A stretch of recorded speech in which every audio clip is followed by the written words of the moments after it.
Good to have you with us here on this Monday edition of Ed Schultz News and Commentary. I'm probably the only person in Washington, D.C. that has decided to work for a living today. I've seen snow before. I've seen 2-3 feet of snow before, and you can walk through it and get to work.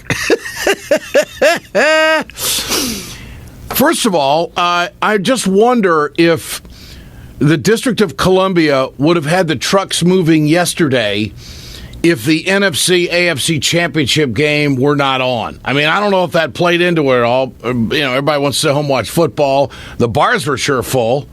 Nobody had a hard time getting to them. But the streets, there just wasn't a whole lot of activity. Now, you would think that since there's 3 feet of snow and drifts galore, that the trucks would be out moving because people got to go to work on Monday. Nah, the federal government's off today. Lots of office buildings are closed. They're going to milk this baby for about 2 or 3 days. And I realize that a lot of side streets throughout the district aren't going to get touched for a few days. So it's going to be Hunker Down City Week is what it's going to be. Anyway, I don't know. It's just different in the Midwest, okay? Moving snow is not like moving a mountain, but whatever. I know they got the trucks because I've seen them. They just haven't been moving. All right, they call this the silly season. They call this the season where things get said that you just can't believe. And I think I could pick something out every day.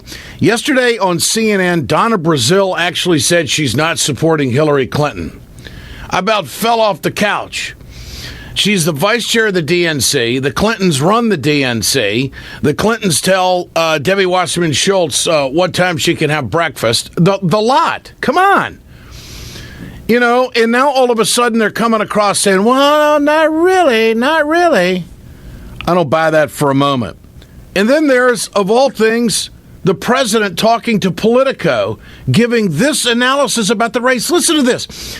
Let me just say, if you'll notice the tracking of all the polling that has gone on the last 6 months, Bernie Sanders broke even and moved out in front of Hillary in Iowa and in New Hampshire when the media started treating him like a serious candidate and started giving him somewhere close to equal coverage. Now listen to what Obama says. Obama says that Hillary has been scrutinized. Excuse me? On this podcast with Politico, he says that Hillary's just, been the front runner and people have been chipping away at her, and it's just really tough to be the front runner because there's more scrutiny. There is more love fest going on with Hillary Clinton in the mainstream media than any other candidate in the history of campaigns. Listen to this. I think Bernie came in with the luxury of being a complete long shot, right, and just letting loose. Right. I think Hillary came in with the both privilege and burden of being perceived as the front runner, and as a consequence,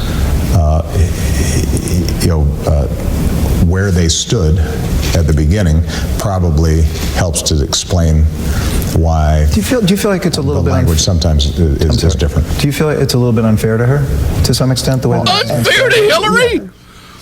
Are you kidding me? Did you hear that question? Do you think it's unfair to Hillary that Bernie's not getting any attention at all? Play the rest of it. It's a little bit unfair to her, to some extent, the way that this has been stacked? Yeah, well, yes. But I think that Hillary's tough, and she has been through this before, and she could anticipate it. If you are a front runner, then you are under more scrutiny, and everybody's going to pick you apart. And if you're... And by everybody in 08, you meant you. But if you think about it, after I won Iowa... Right. Then suddenly things are flipped. I go to New Hampshire and, Obama's looking kind of cocky. We need to knock him down. And the voters themselves start doing that. Well, they didn't. She barely won New Hampshire, and the crying incident certainly had an effect on the female vote up in New Hampshire, and the rest is history. All right, now, I just find it utterly amazing. I wonder if the president's even paying attention to what's going on in this campaign and the inequality of coverage that's taking place. This isn't opinion. This is fact. It has been documented. It has been documented how little coverage Bernie has gotten. And it wasn't until he started to get somewhere near equal coverage and conversation by the mainstream media that the poll numbers in Iowa and in New Hampshire started to skyrocket for him. And now he leads Hillary by the biggest lead of 51-43 by a CNN ORC poll. All right, now we've got this conversation about Mayor Bloomberg. Mayor Bloomberg, Michael Bloomberg, media magnate, owns a lot of stuff, okay? Multi-billionaire and beyond. He's talking about running for president. He's thinking about an independent run. Someone needs to explain to me what states he's actually going to win and how this whole process is going to function. The only way I see Michael Bloomberg being the president of the United States, if there is complete dysfunction and it gets thrown to the Congress and by somehow he cash whips everybody and they like the idea of getting money in their pocket, and then he ends up president. Now, that's rather outlandish, but come on, folks.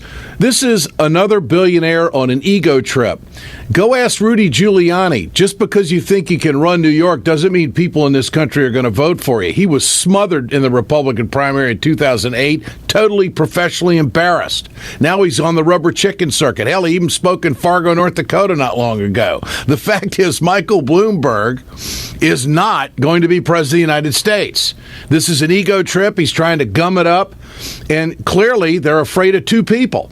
And that's Donald Trump and Bernie Sanders.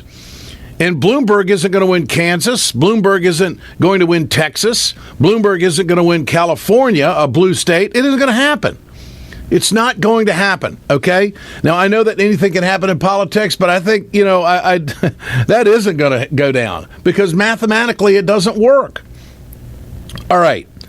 So this is Bernie Sanders giving the perfect response to Michael Bloomberg thinking he should be president of the United States, or he's thinking about running as an independent. I think it would be very interesting if Donald Trump became the Republican candidate who was a multi-billionaire, and Michael Bloomberg became an independent candidate who was a multi-billionaire.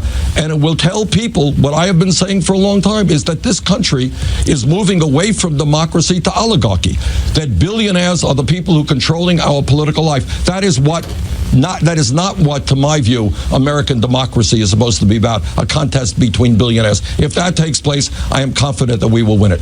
Absolutely. Bernie will be walking right into the White House. So I don't know what Bloomberg is thinking, but this is totally a billionaire ego trip. Where's the movement across this country calling for Michael Bloomberg to get in and to save the country as an independent candidate? What, could he draw 10 people at a rally in the middle of the country? It isn't going to happen. All right. This is Trump on the campaign trail on Saturday responding to the news that Bloomberg might jump in. Then I'm going to have to deal against Hillary if she doesn't go to jail, or I'm going to have to deal against Bernie or somebody, or Bloomberg comes in, which would be great. I'd love to have him come in because I love the competition, frankly. I mean, it would be great if I'd love Bloomberg to come in.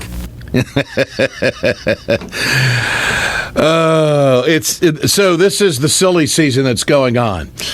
This is Ed Schultz News and Commentary, brought to you by Communication Workers of America, Alliance for American Manufacturing, BioGreen Clean, and the iSafe team. I'm working for a living. And by the way, tonight is the first show of the News with Ed Schultz on RT America. You can find it on Dish and Direct, 8 o'clock Eastern Time for 30 minutes, a wrap-up of the day's news. Stay with us. We're right back.